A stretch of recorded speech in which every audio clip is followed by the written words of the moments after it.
ಪೋಸ್ಟ್ಗೆ ರೆಡಿ ಓಕೆನಾ? ಆಯ್ತಾ ಸಂತು ಮಾತಾಡಿ. ಕಟ್ ಮಾಡಿ ಸರ್ ನಂಗೆ ಸುಮ್ಮನೆ. Thank you. ಬನ್ನಿ ಅಕ್ಕ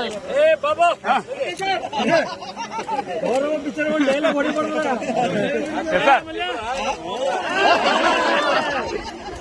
ಇಲ್ಲ ಸರ್ ಹಾಗೆ ಓಕೆ ಸರ್.